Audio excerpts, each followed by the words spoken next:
What is absolutely clear is that consumers will be very strategic, conscientious about where they can get the best absolute value when the holiday season comes around. We see them leaning on generative AI platforms. We see them taking advantage of promo discounts from affiliates and social influencers. So that's not going to change.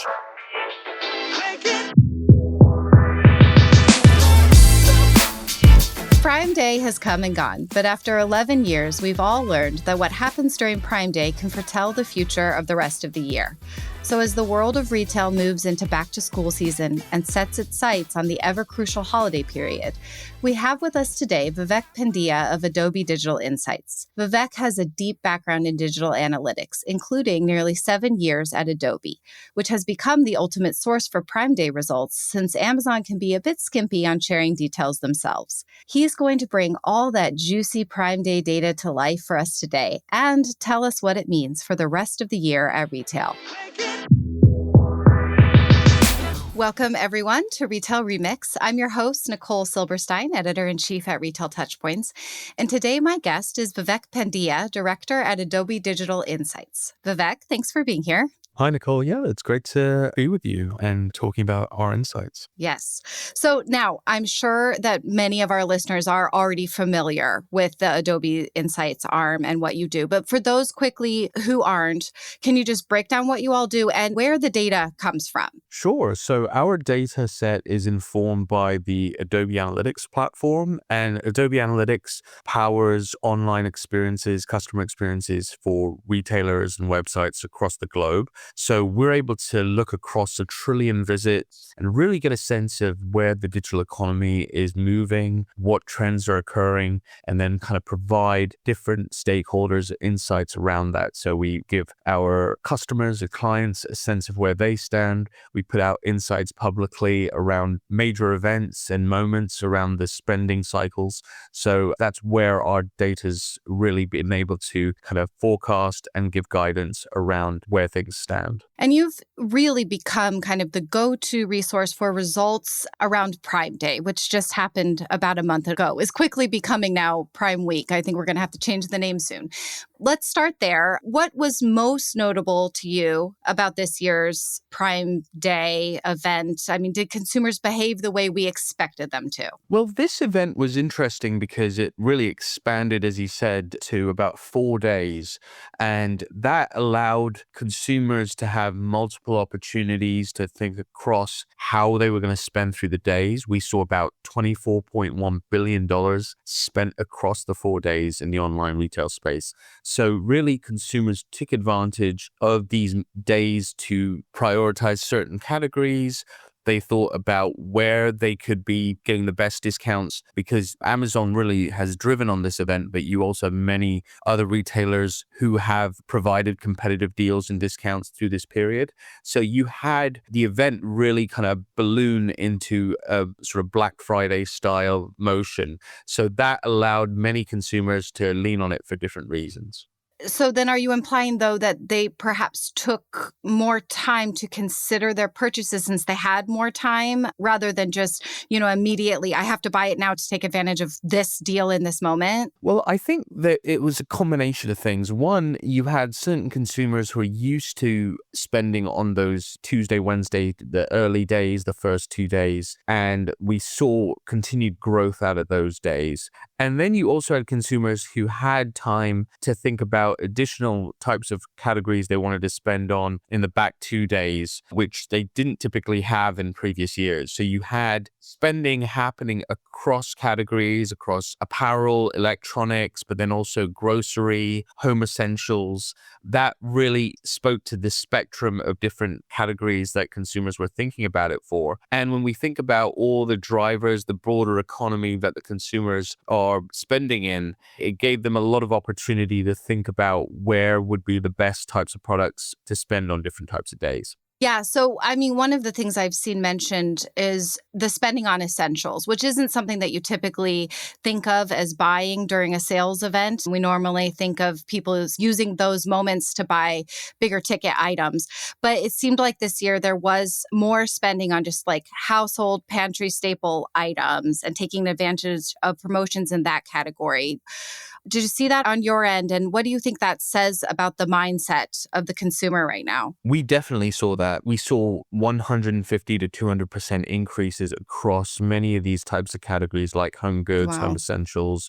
And when we think about the consumer, they are leaning on these types of events to get the best value and discount they can get given the broader sort of inflationary environment they've been contending with for the past couple of years now. And so you find that an event like the Prime event, which actually happened a week earlier, about a week or two earlier than we usually see the Prime event, that allowed consumers to lean on it for back to school type of shopping and those essentials, dorm room essentials, but then also different types of grocery items, shelf stable goods. All that was part and parcel for the opportunity for the Prime event. And then when we think about durable goods that have seen a bit of inflation this year, like appliances, that also was an opportunity for consumers to lean in and get a bit more of a discount on those types of goods. So it really was able to serve as a major moment in the summer to help be a bastion for all these different drivers that consumers are thinking about when they're thinking about spending across all these goods.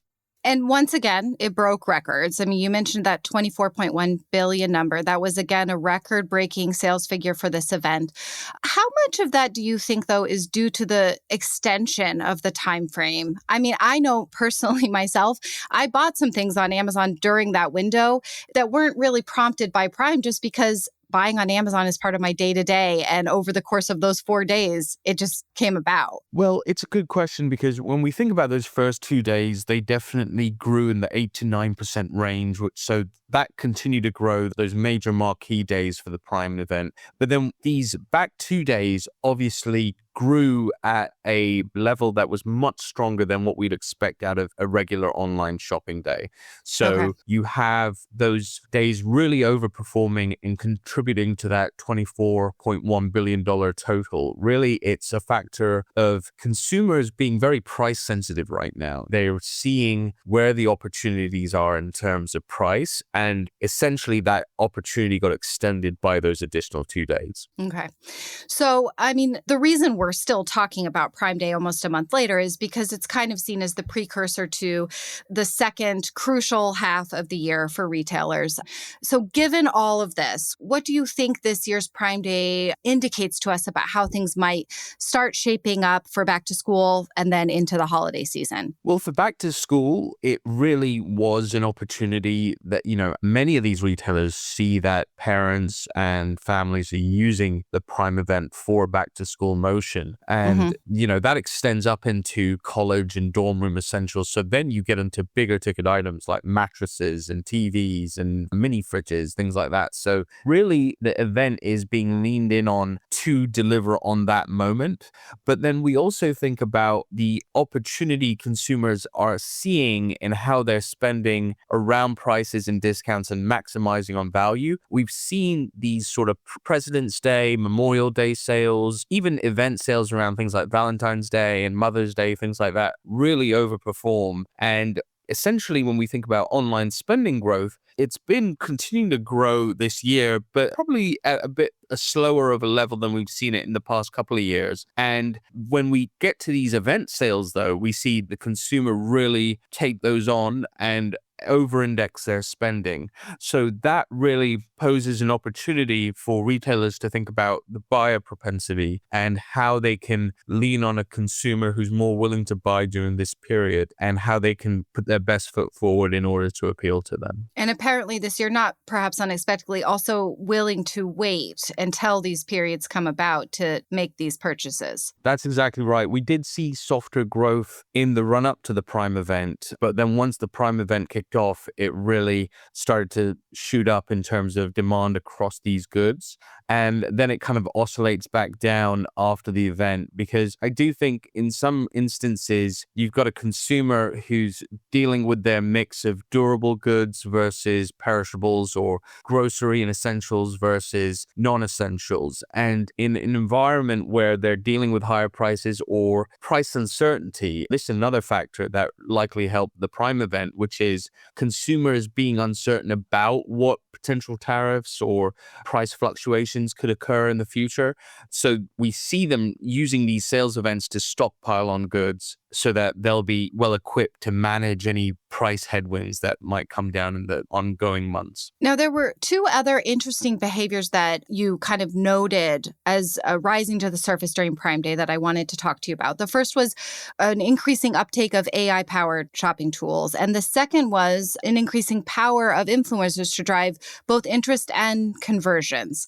And I want to talk to you about both of them, but let's start with AI right now, because that's kind of the topic du jour, in addition to tariffs. So tell us a bit about what you saw happening there during Prime Day, and more broadly, what you're noting about consumers' usage of these new AI tools for shopping. Well, we here at Adobe have been very closely looking at how generative AI traffic trends have been looking since many of these AI platforms began allowing links to send to the retailers. So you'd have, about a year ago, you'd have a user engaging with the Gen AI platform and then getting to the end of that conversation and staying on that platform.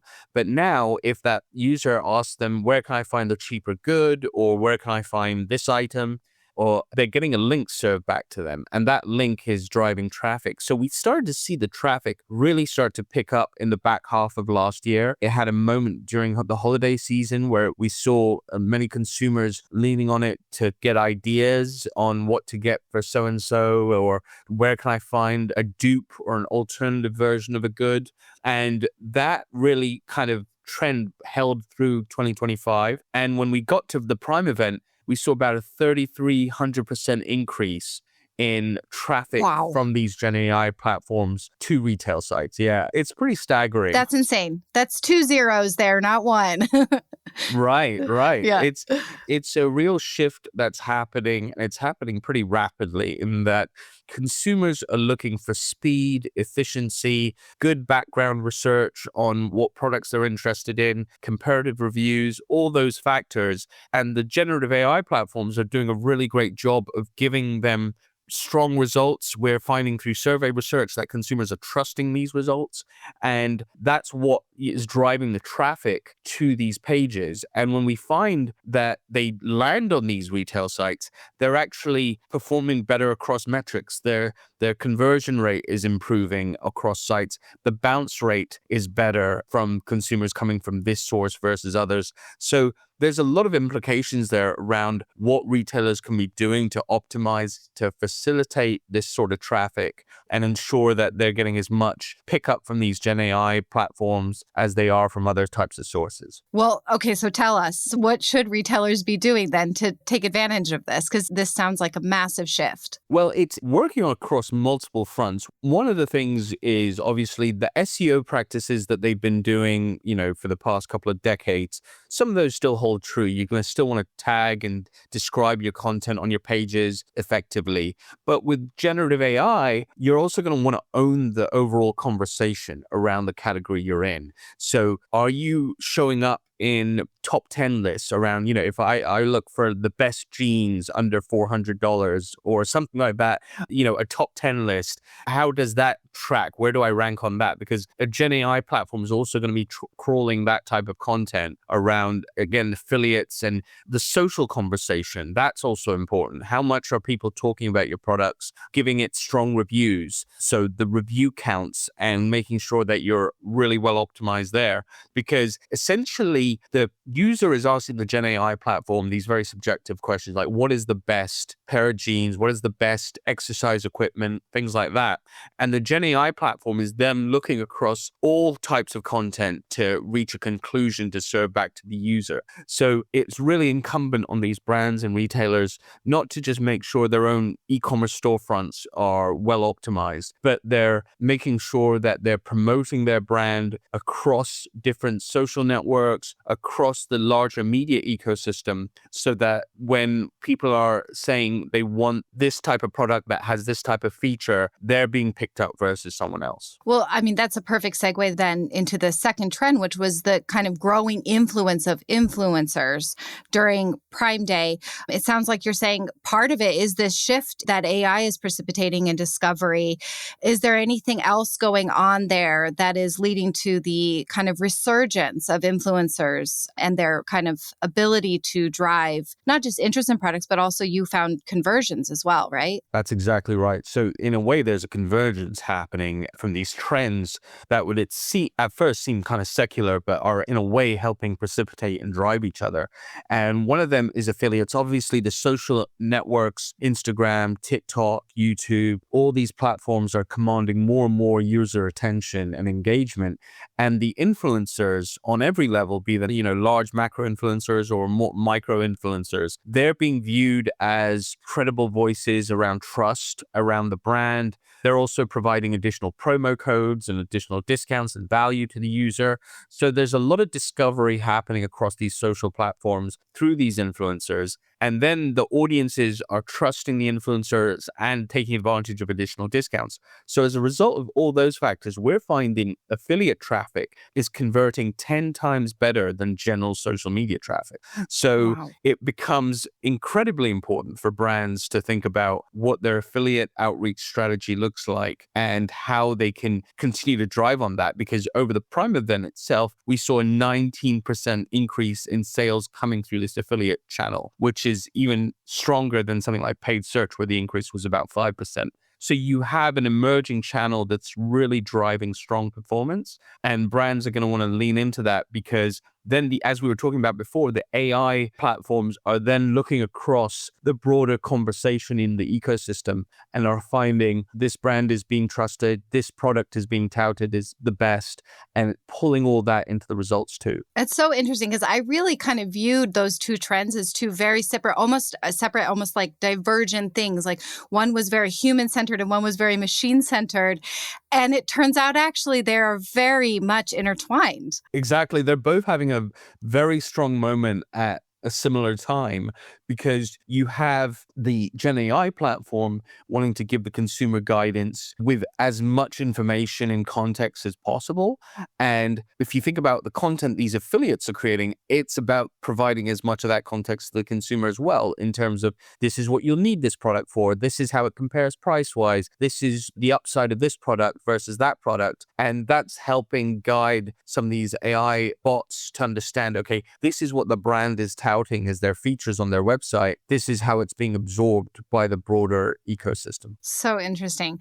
Now, there was one thing that didn't have the influence we might have expected during Prime Day, and that was inflation, because your data found that the Prime Day sales increases, what led to that massive $24.1 billion in spending, were driven by net new demand, not higher prices. Tell us a little bit more about what you saw on that front and how you kind of came to that conclusion. Exactly. So when we think about online prices, you have an inflationary ecosystem that's informed by just the nature of how much choice and opportunity there is for consumers.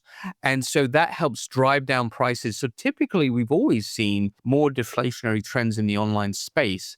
Now, we have seen weaker levels of deflation in the past year or so than we have previously, as retailers try to manage and price effectively to manage potential tariff impact. However, consumers are still seeing prices overall down more than 2% year on year coming into the Prime event. So then when you have those additional promotional discounts, you still have the consumer experiencing a decent amount of value. And again, that's one of the reasons why we've seen the spend levels where they are at. is consumers still seeing value and price favorability in the online space and taking advantage of that across as many categories as they can. So even if you look at an individual category like appliances, which has been ticking up in prices a bit, it's still kind of nullified by the overall electronics category, which has seen prices down about 7 to 8%. Now, that's not as strong as the 10 to 11% we've seen in previous years. But if you have that type of baseline price level going into a sales event, it's going to be better for the consumer in terms of what they're experiencing online versus whatever they're having to deal with offline. Okay. And is this something that we can similarly expect to continue through, you think, the rest of the year, at least online? Or are we going to start seeing prices creep up even there with inflation continuing to kind of sit where it is? I think we'll have to see how it plays out in the months ahead. For us, it becomes a factor of what we've seen historically versus where we're at. When the price inflation trends of 2021 first kicked in and 2022, when we had moments like the Ukraine-Russia conflict impacting the global supply chain, we did start to actually see online prices go up and even experience inflation versus the deflationary trends. And we were able to essentially signal that to the broader economy as this is a trend that's affecting the online space. It's only a matter of time before it affects the broader economic sectors that are not used to seeing some of this inflation. So what we're anticipating is still some favorable pricing right now in the short term, but going beyond that becomes dependent on how we see broader global trends play out. And ultimately, for us, though, we'll be able to see how the direction of this moves probably faster than anyone else because we're working with actual data and online transaction data. And so for us, we were able to signal when the first inflationary trends were seen by us, we were able to call that out, and then it started to impact the broader economy. So we're watching closely. Right now, we're seeing a bit weaker deflation than we've seen over the past couple of years. I think if that deflation continues to weaken, that might signal some potential price increases. But right now, we're still seeing consumers getting value right now, and that's good for them and good for online spending. All right. So everybody, if you are wanting to keep a close watch on this, you know where to look. Adobe Data Insights. You've already given us a lot of hints of what you're kind of expecting for the holiday sales period, but I wonder if you could just give us kind of a big picture take. What are your expectations for holiday this year on the consumer front, and how should retailers, or how can they kind of start to prepare? Because now's the moment when we're starting to turn our attention there. Well, I think, what we're really clocking is how holiday performed last year and what we've seen out of 2025 so far, and as you mentioned, the Prime event. And what is absolutely clear is that consumers will be very strategic, conscientious about where they can get the best absolute value when the holiday season comes around. We see them leaning on generative AI platforms. We see them taking advantage of promo discounts from affiliates and social influencers. So that's not going to change. What we'll be looking to see is, again, where the broader pricing trends look. And consumers are very much, they have perceptions about shopping moments and shopping days. So what we saw last year was actually Black Friday growing a decent amount, and a perception being that even though there are some of these earlier sales and promo sales from different retailers, the consumer still has a strong perception that they're going to get the best absolute deal on Black Friday. So that really becomes even more important because then you see the consumer prioritizing price over speed, efficiency, convenience. So in previous years, I would say when there was stimulus dollars and COVID and things like that, we saw consumers maybe doing a bit of the early shopping because they had a bit more flush with funds. They wanted to get ahead of some of the shipping delays that were driven by COVID. But then once the inflationary trends became taken hold, price became king, and the convenience and all that and the early promotional discounts, they were like, yeah, I might buy a few things here and there, but I'm going to really focus in on Black Friday as the moment because that's when I feel like I'll get the best absolute deal, or at the very least Thanksgiving week. So with all that in mind, we do feel like there will be strength on some of these marquee days because that's how the Prime event has performed and a lot of these other promotional days. So the question becomes, what does the broader trends look like and pricing environment look like going into the holiday season, which will navigate how much they'll spend on those major days versus early shopping. And so I think we'll see how the next couple of months play out and we'll have a better sense of that. But it sounds like regardless, price is going to rule all this holiday. Absolutely, yes. Yeah. It's a very keen focus for consumers. And they, as we talked about, there's generative AI platforms, there's different, sites out there, price trackers out there, and the consumer is willing to take that time to be strategic around that. And with Gen AI, they don't even have to put as much effort as they may have had to in previous years. Now the bot is putting in for giving them feedback around where things stand. So it'll be a more important vector than ever. And not just price on the product itself, but are you offering the free shipping? Are you able to deliver that product for free or provide pickup very quickly? All that becomes a part of the equation. We even see buy now, pay later continuing to grow. And some of that is because some consumers are financially strained, but some of it is because consumers want that flexibility around pricing, the way they spend and how they can pay in installments. So some of these value adds or opportunities or payment paths consumers can take, all that can help make the case to buy from one retailer versus another. So this year has been chaotic, to put it mildly, between the tariffs and the economic shifts. It seems like there are new numbers flying at all of us every day. And so I wanted to take the opportunity, because you're a data analyst, you spend your days with numbers. I wanted to get some advice from you while we had you here. Do you have any tricks for kind of minimizing the overwhelm that many of us regular folks are feeling right now with all of these numbers out there, and how we can really see the forest through the trees in moments like this? It's a question I pose to myself and the rest of my team quite a bit as well. So what we've found is, we definitely try not to get too caught up in minor shifts or, there's a lot of ways things are framed sometimes around, okay, maybe a little bit of a month to month drop, but usually sometimes some of that is seasonal. But ultimately, we look at the year over year metrics across these months. And for us, online is very important as we have a data source that's very impactful in showcasing the trends there. And when we think about what we have, obviously broader numbers provided by the BLS and the census. And so you have a bit of context there in terms of these data sources.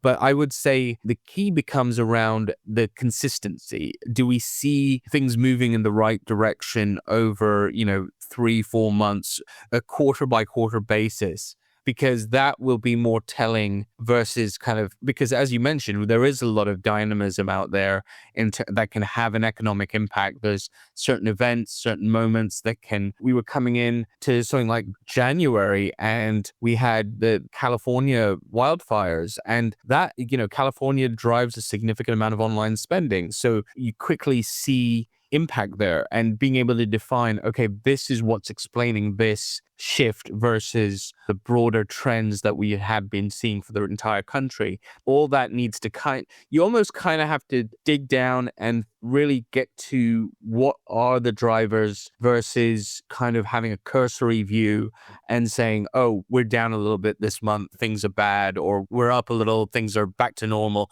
You kind of have to you break it down a little bit more, and then it feels like more work to begin with, but it Right.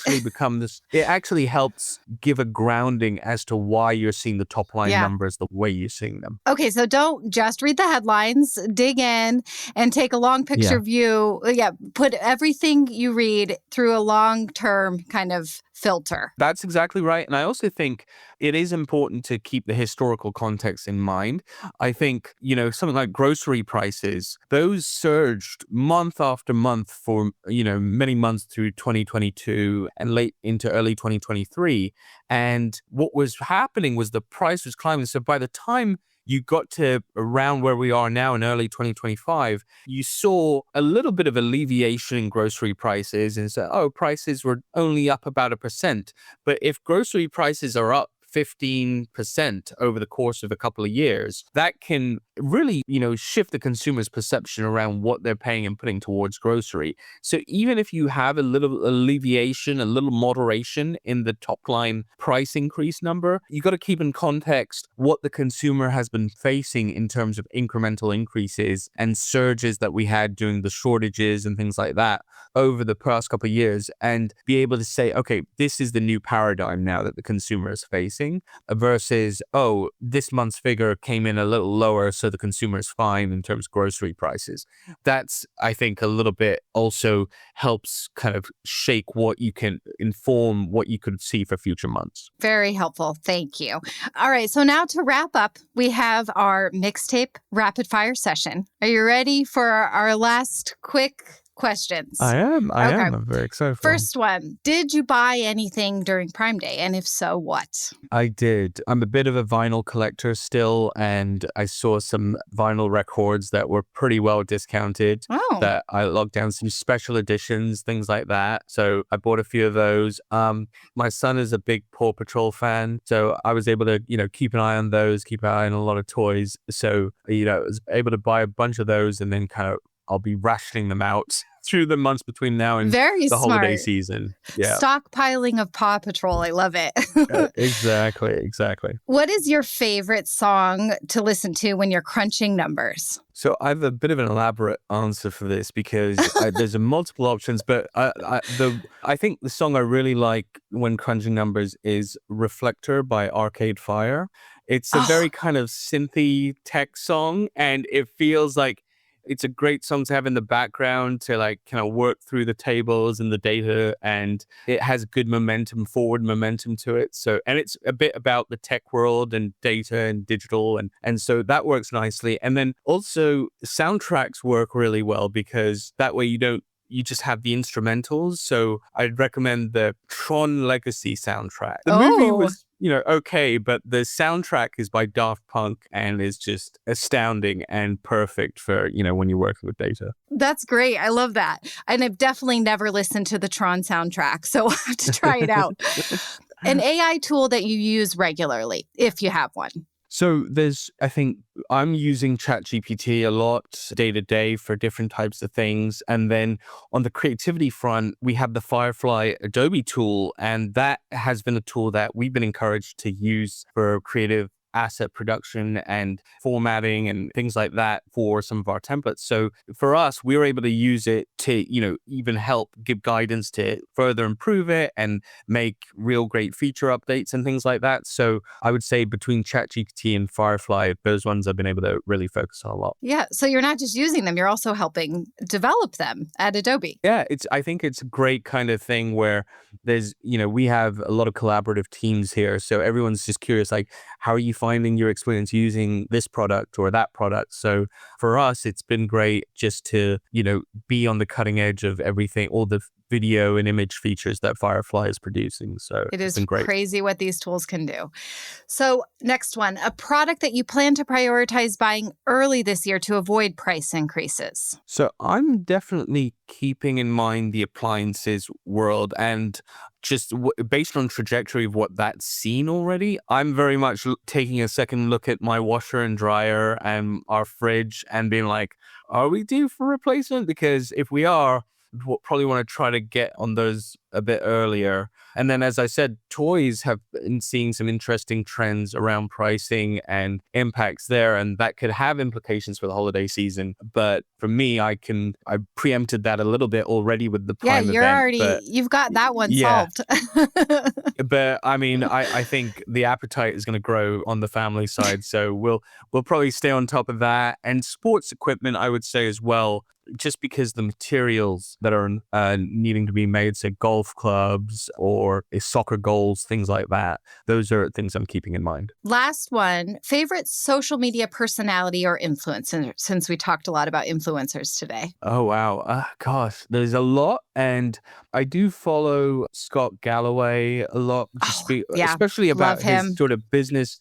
his business and economic trends are really so distilled into because you were talking about that question earlier about there's so much information out there. How do you get cut through and get the bigger takeaway? And he does a fantastic job of doing that. He also spends a lot of time talking about historic trends too. Like you were saying, like it's so important to think about the history leading into things. And he also brings a lot of that in. He does. I do love him.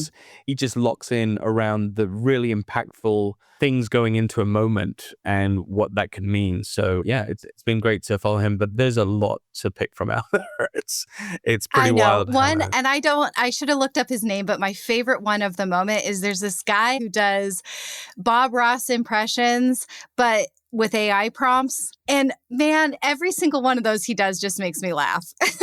Oh, yeah. Yeah. It's great. It's great. I think there's so many avenues you can take with it. Yeah.